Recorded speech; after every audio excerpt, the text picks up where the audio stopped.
You knew they would hurt you again. You answered the phone anyway. Not because you were foolish. Not because you didn't see it coming. You answered because some part of you still believed this time would be different. That's not weakness. That's the oldest trap in human history, and almost nobody ever sees it until it's too late. Here's the strange part.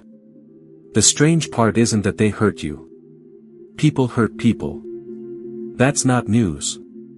The strange part is why your mind keeps inviting them back in, again and again, even after the damage is done. And before this video ends, you're going to discover the hidden reason nobody warns you about, the exact moment betrayal is born, long before the betrayal itself ever happens. Stop.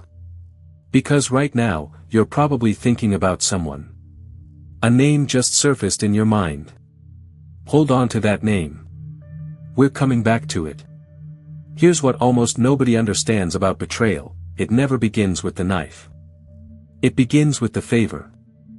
The ride to the airport. The money just until Friday. The secret you promised to keep. The small kindness that cost you nothing at the time, and everything later. Machiavelli understood something about human nature that most people spend their whole lives refusing to accept: the people who will eventually destroy you rarely announce themselves as enemies. They arrive disguised as help. Read that again. They arrive disguised as help. Think about the people who have hurt you the most in your life. Not strangers. Not enemies. People you let in. People who, at some point, did something small for you, or asked you to do something small for them. That single act created an invisible contract, one neither of you signed, one neither of you could see. And once that contract exists, betrayal isn't an accident anymore. It's just a matter of time. But that's not the darkest truth. There's another reason this keeps happening to you specifically, far more dangerous than one bad person crossing your path. We'll get there. Not yet. First, you need to understand what a favor actually does to the human brain. When someone helps you, even in the smallest way, your mind doesn't file it away as a neutral event. It creates debt. Psychologists call it reciprocity. Machiavelli called it leverage. The moment you accept a favor, you don't just receive help, you receive a small piece of obligation that sits quietly in your chest, waiting to be collected. Most people think manipulators use threats. Wrong. The smartest ones never threaten you. They give you something first. A compliment at the right moment. A hand when you were struggling. A secret shared, so you'd feel trusted. And once you feel that debt, even subconsciously, you start explaining away red flags that would normally send you running. This changes everything. Because it means the most dangerous person in your life isn't the one who seems cold. It's the one who seemed generous first. Silence isn't peace. Sometimes it's surrender. Think of the friend who always just happened to be there in your worst moments, then slowly started making decisions for you. Think of the partner who rescued you from something painful, and used that rescue for years afterward as proof of how much you owed them. Think of the coworker who covered for your mistake once, then reminded you of it every time they needed a favor of their own. None of them needed to threaten you. The debt did the work for them. But something even worse happens next. Once the debt exists, the person holding it doesn't even need to manipulate you consciously. You start manipulating yourself. You make excuses for their cruelty because they've done so much for me. You stay quiet when you should speak. You give more than you should. You explain their coldness as stress, their controlling behavior as care, their silence as a test of your loyalty. This is where most people lose, not to the manipulator, but to their own gratitude, turned into a weapon against themselves. Mercy without boundaries becomes permission. Say that to yourself again. Mercy without boundaries becomes permission. Every time you forgive without setting a boundary, you're not teaching the other person to be better. You're teaching them exactly how far they can go the next time. And there will be a next time. But wait, you think you're forgiving because you're kind. Wrong. Most of the time, you're forgiving because your identity depends on being the person who saves people who keep destroying you. If you stop forgiving, you have to admit something far more painful, that you've spent years protecting someone who was never protecting you back. That thought is uncomfortable. Sit in it anyway.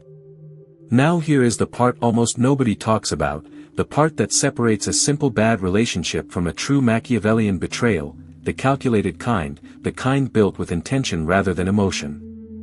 Some people don't drift into hurting you. They plan it. Slowly. Patiently. Machiavelli wrote that the wise ruler builds loyalty before he needs it, because loyalty built in advance is cheaper than loyalty bought in crisis. The same principle plays out in ordinary human relationships, in ugly, quiet ways. A calculating person invests in you long before they need anything from you. They remember your birthday.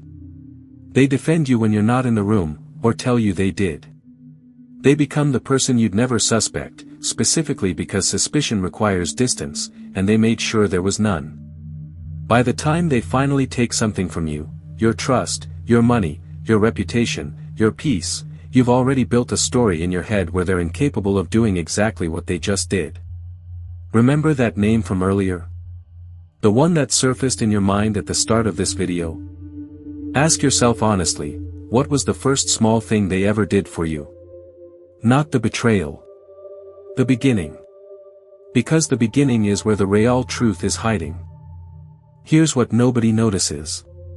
The most dangerous manipulators never think of themselves as villains. This is the part that will genuinely disturb you if you let it. Most people who slowly destroy someone else's trust believe, completely, that they are the reasonable one. They tell themselves a story where their manipulation is just protecting their interests, where their control is just loving hard, where their betrayal is just doing what anyone would do in their position. Machiavelli never asked whether people were good or evil. He asked what they would do when their comfort and your trust were placed on opposite sides of a scale. That question tells you everything about a person, long before any betrayal reveals it publicly. Hope becomes dangerous when it refuses evidence. That line should scare you a little. Because hope is not always your friend. Hope, unchecked, will keep you standing in the wreckage of the same relationship, waiting for a version of someone that the evidence has already told you doesn't exist. But that's only half the story. Because there is a way out of this cycle, and it has nothing to do with becoming cold, distrustful, or bitter. It has to do with understanding power correctly, maybe for the first time in your life.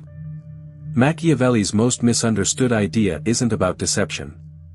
It's about clarity. He believed that the people who suffer most in any relationship, political or personal, are the ones who refuse to see others as they truly are, and instead see them as they wish them to be. Real power doesn't come from controlling other people. It comes from refusing to lie to yourself about them. This is the hidden reason your mind keeps inviting the same kind of person back into your life. It's not because you're weak. It's not because you're desperate. It's because somewhere inside you, you've confused hope for evidence, and kindness for character. You've been judging people by their potential instead of their pattern. And patterns, unlike potential, don't lie. Stop. One sentence. One realization. People show you exactly who they are through their smallest actions, long before their biggest betrayal. The friend who gossips about others to you will eventually gossip about you to others. The partner who breaks small promises will eventually break the big ones. The person who disrespects strangers when they think no one important is watching will eventually disrespect you the same way, the moment they think you're not watching either. None of this is a coincidence. It was always the pattern. You just weren't ready to read it yet. And here, right here, is where Machiavelli's coldest, most liberating truth finally arrives. Trust should never be a gift. It should be a reward. Read that again, slowly.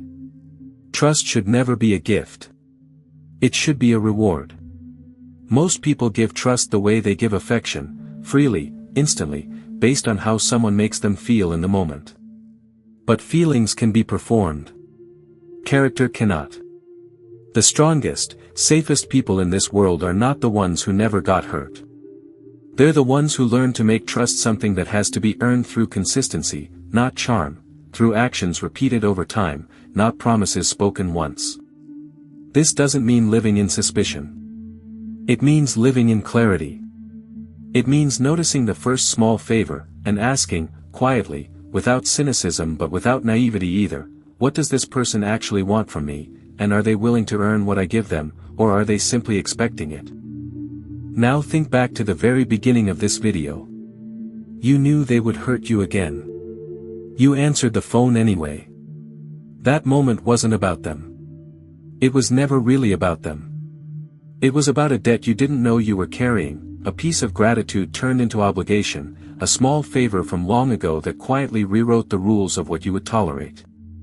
The biggest betrayal in your life didn't start with the moment that broke you. It started earlier, in the small, forgettable moment when someone did something kind, and you decided, without even realizing it, that kindness meant they could be trusted with everything that came after. That's the truth Machiavelli understood 500 years ago, and it's the truth that still applies to every relationship you've ever had. Power isn't cruelty.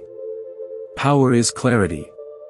And the moment you start seeing people through their patterns instead of their promises, you take back something no one can manipulate out of you again, your ability to choose, wisely, who deserves the next favor you give. If this truth made you see someone, or yourself, in a different way, then this conversation deserves to continue. Share your thoughts in the comments. Your perspective may help someone else break the same cycle they've been standing in for years without realizing it. And if you've ever traced your own pain back to one small favor, one quiet beginning you never suspected, ask yourself this before you go: was it really them who let you down, or was it the version of them you decided to believe in long before they ever showed you who they really were?